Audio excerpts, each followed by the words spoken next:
I was listening to your introduction where you were talking about money. And of course, my very first company was Radon. I started it with two other individuals. And we talked about making $1 million in a year and then no longer running it. And of course, it took us 10 years to make our first $1 million with the company.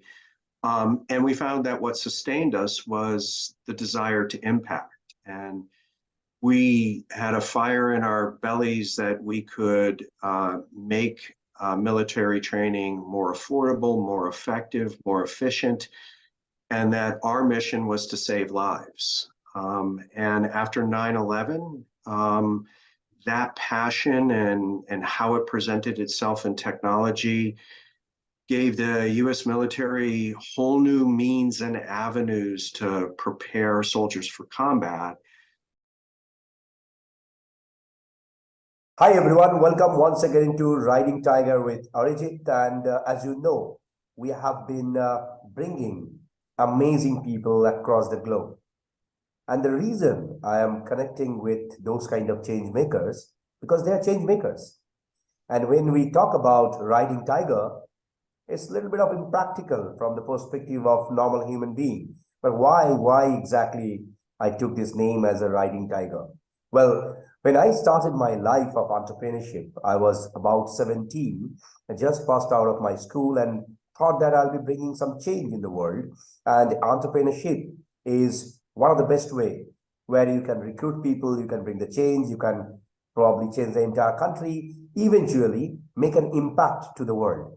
And that's what I have been doing. But I am a very small dot in this entire universe. I found eventually in last 24 years, there are greater people, there are amazing people who are doing super cool, amazing stuff. What they have done, they took their life as a challenge. They took the risk of adopting a small cub, feeding it with milk, with the intention that this small baby will grow as a full-fledged tiger. And one day they will start riding on the top of it. And eventually the journey is never ending. Because if you stop, definitely if the tiger is hungry, it will try to kill you. So either you have to kill it or you have to die. There is no other option. So the best part is how you're feeding it. Now, it's not having milk. It is going to have raw meat, and that's money. So whatever you do, wherever you are, you have that art and science of understanding how to deal with money and how to make an impact. For some people, earning money becomes a byproduct. That's the 99% of cases, the people who came in Riding Tiger. Money earning became secondary for them. For them, making impact and connecting with people, connecting with good-hearted people, and cherish that memory becomes the primary objective. Eventually, that gives them amazing growth. And today, I can call him a friend of mine, Don from Florida. Don is a great serial entrepreneur. And if I'm not wrong, he's a proud father and a grandfather. Don has been doing cool work. Well, what to say? He deals with dreams. He deals with people who have larger ambition to grow and make impact in their own life. Welcome to Riding Tiger in Don. Thank you very much for the opportunity to talk. Pleasure. Don, if you can give a small introduction of yours, what all you do, and maybe that will be helpful for our audience. Well, so broadly, I've spent my entire career around human performance, designing technologies and companies that produce human performance enhancing capabilities. First worked with the military. I was hired straight out of college to General Electric, and they were making simulators for the US Army. My life has been guided by understanding how the human senses and brain and body work and how to design technologies around that to get you ready for whatever future you ultimately want to have. I was listening to your introduction where you were talking about money. And of course, my very first company was Radon. I started it with two other individuals. And we talked about making $1 million in a year and then no longer running it. And of course, it took us 10 years to make our first $1 million with the company. And we found that what sustained us was the desire to impact. And we had a fire in our bellies that we could make military training more affordable, more effective, more efficient, and that our mission was to save lives. And after 9/11, that passion and how it presented itself in technology gave the US military whole new means and avenues to prepare soldiers for combat. And we were lucky to have had that passion. And I can tell you for a fact that it was not about making money, it was about having an impact. And if you do that well and you do a little math along the way, you'll make money as well. And my new company, Intellivance, we sold Radon 2 years ago. My new company, Intellivance, its impact is interested in education, math education in particular. Super. And as I can see that probably it's more of an intelligent way of giving training in education. Could you be a little bit of enlighten us regarding the same? For an example, you made a statement that make math fun. So if you can please elaborate that. Well, so I've been studying human performance for a long time, and there's certain science that sticks to your ribs along the way. I think you would agree as you grow various companies. And one of the ones that really moved me was Howard Gardner in 1984 identified 8 unique intelligences. And what we typically think of as somebody who is intelligent really is only expressing about 3 of those. That is math, language, and a little bit of visual recognition of abstract symbols. And through a variety of things in my life, working with my daughter, who was a special needs learner, who was not lacking intelligence, but did not have the classic mixes of intelligences for a variety of reasons. She was a tremendous artist. And what we started doing was moving down the path of how do we move these things we think of as complex math into more toddler-friendly environments where you can learn it through outdoor play and artistic endeavor and projects and athletics, that math is really something we've all evolved to grasp and understand. It's the symbol systems and the methodologies that really limit who gets to learn it. So we formed this company with the intent of bringing math to everybody and exciting them through play and artistic and creative endeavor. Super. That yields to a very interesting question for me, Don. When we try to teach math, which is probably coming from logic, even though maybe in normal natural science, some people don't want to put math in a direct science.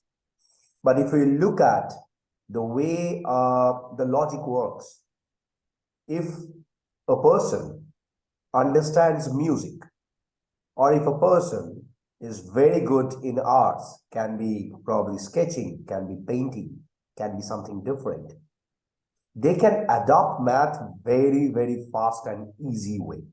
Your text in this, if you can elaborate that segment. So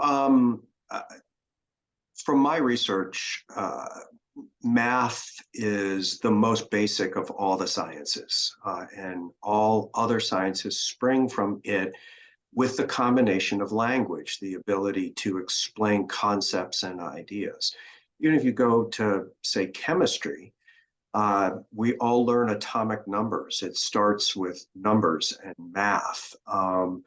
There's a famous quote by a mathematician that Math is the queen of all sciences, and number theory is the queen of mathematics. That when you get down to it, it's just built around numbers. And we evolved to recognize physics and motion and gravity and trajectories of objects and things.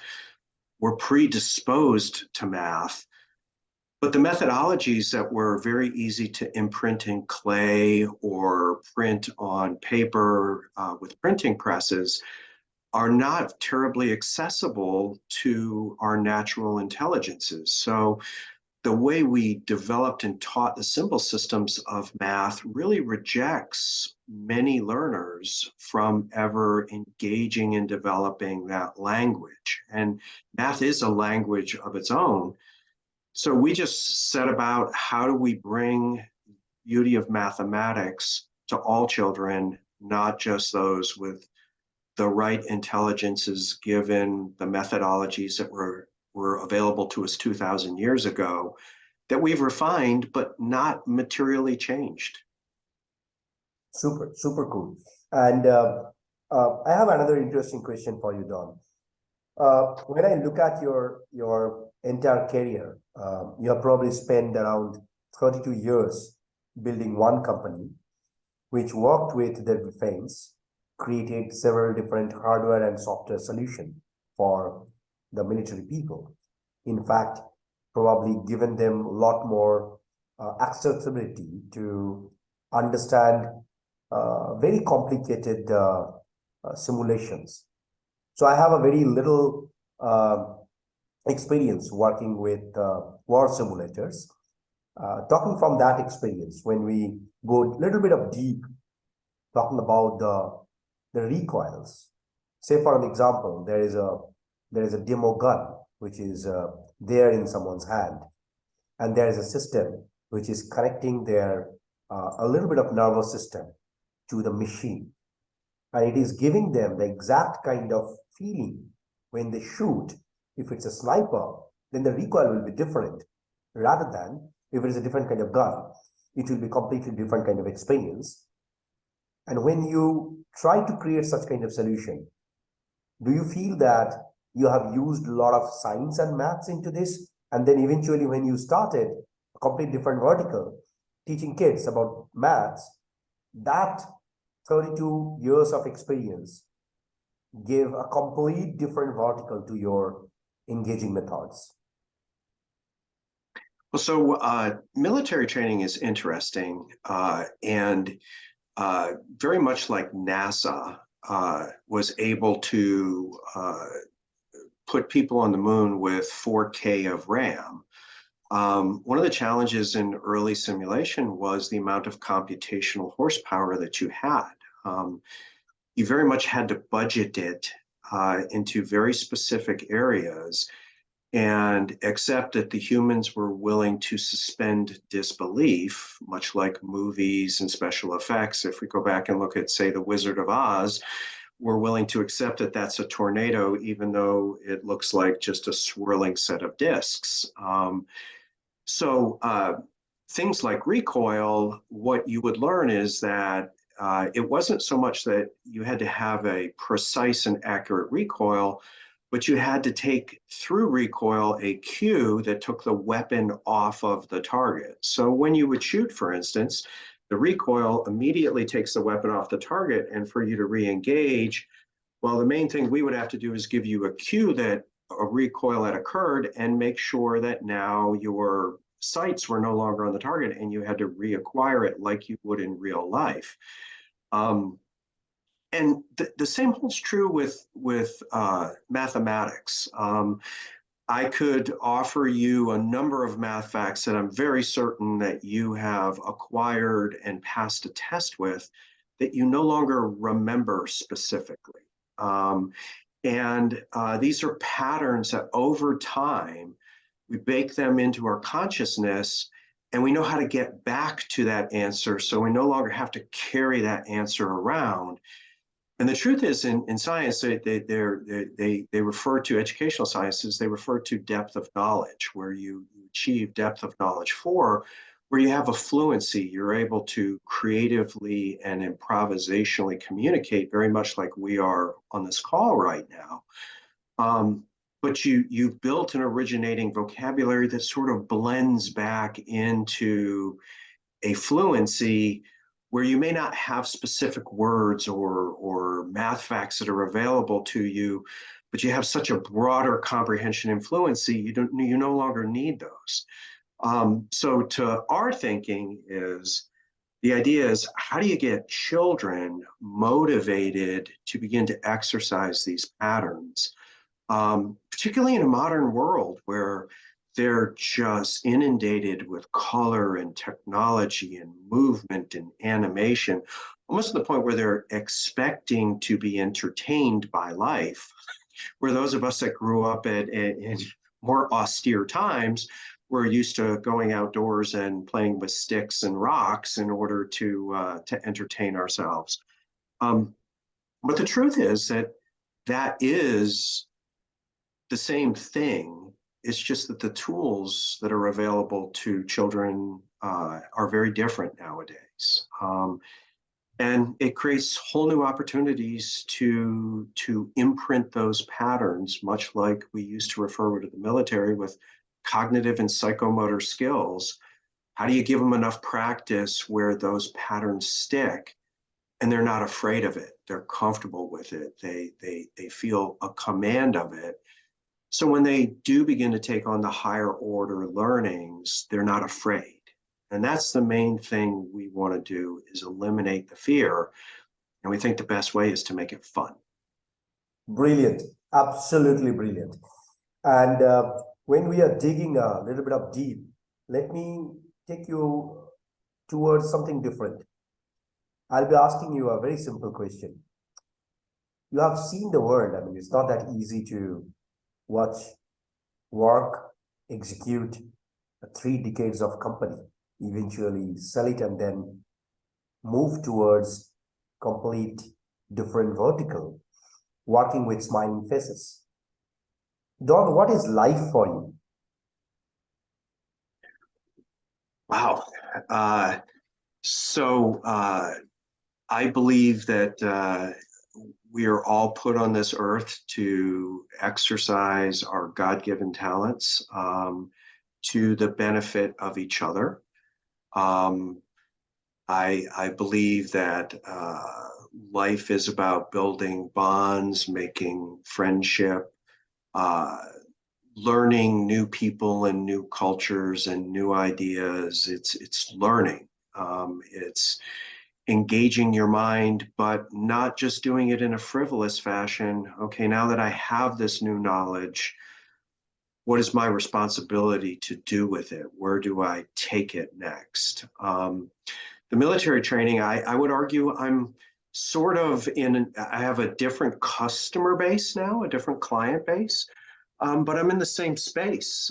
It's human performance. It's how do you help people use sight and sound and experience and engagement to grow in a way that is beneficial to them. And it puts my feet on the floor every morning, and I read and write every morning around that same subject I have now for nearly 4 decades. Brilliant. What is your biggest achievement, Don, till date? Maybe With the military, after 9/11 happened, you know, the funny thing about training is in education too, is there's this very esoteric conversation about what is a spoonful of training, right? How do you measure it? And as we were quickly adapting, the U.S. military had to shift off of conventional combat equipment and move to new things. We were adapting rapidly. I think I've told many people that in 1997, I was able to program and configure a helmet-mounted display that had what we called stereoscopic imagery in it. which we now all take for granted as VR that comes on your phone. But back at the time, that was $300,000 worth of equipment in order to get to do that. So I was very privileged in that regard. But the most telling moments for me was when a soldier that came back from deployment would come up to us at our trade shows or other engagements, and they would say, I just want to meet you and I want to say to you, thank you. Your equipment saves lives. And how can you not have that? And with the new company Intellavance, I tell them your ambition, it's made up of much younger people than me, that your ambition, my ambition for you is one day a mother that perhaps thought her child wasn't going to be able to learn something comes to you and wants to hug you and tell you how your technology created a new path in life for that child. That's the ambition, is to have an impact that is real for individuals that consume your technology. Absolutely brilliant answer. Well, I usually ask this last question to all my speakers and guests. Think that you are in the park and there is only one bench. The weather is really, really beautiful. It's sunny, approximate 16 to 17 degrees as a temperature, a lot of greeneries, but there is no one in the park. And if I ask you to sit there with someone, it can be an imaginary character, it can be someone from your life, it can be someone whom you want to meet. Whom will be that person or number of person? And what kind of conversation you'd like to have with them? Well, I mean, so this is a personal question to me. Without a doubt, it would be my cousin who died of cancer when he was 33.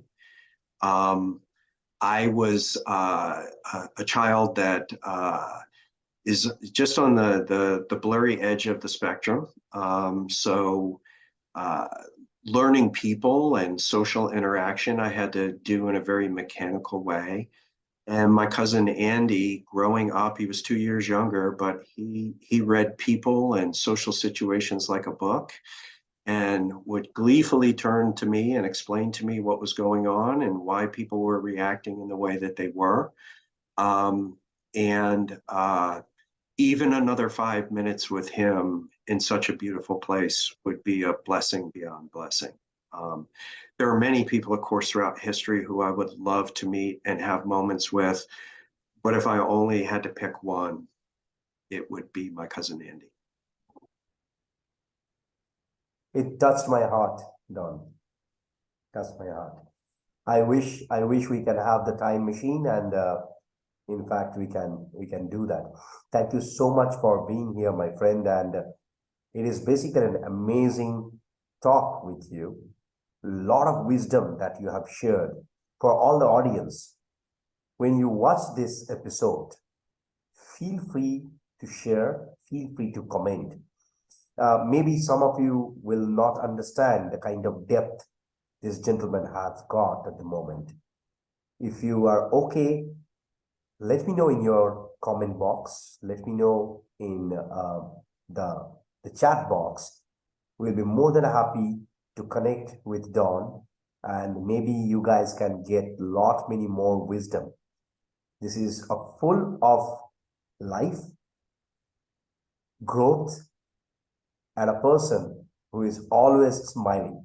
I was interacting with Don in one social media a few days back, and when you talk to a person and you don't see them probably in the screen, but you're chatting with them, you get a vibration, what kind of person you are talking and chatting with. Personally, I am touched with this amazing gentleman who became a friend of mine. Thank you so much, Don, for coming and sharing all the insights. Thank you. Thank you, sir.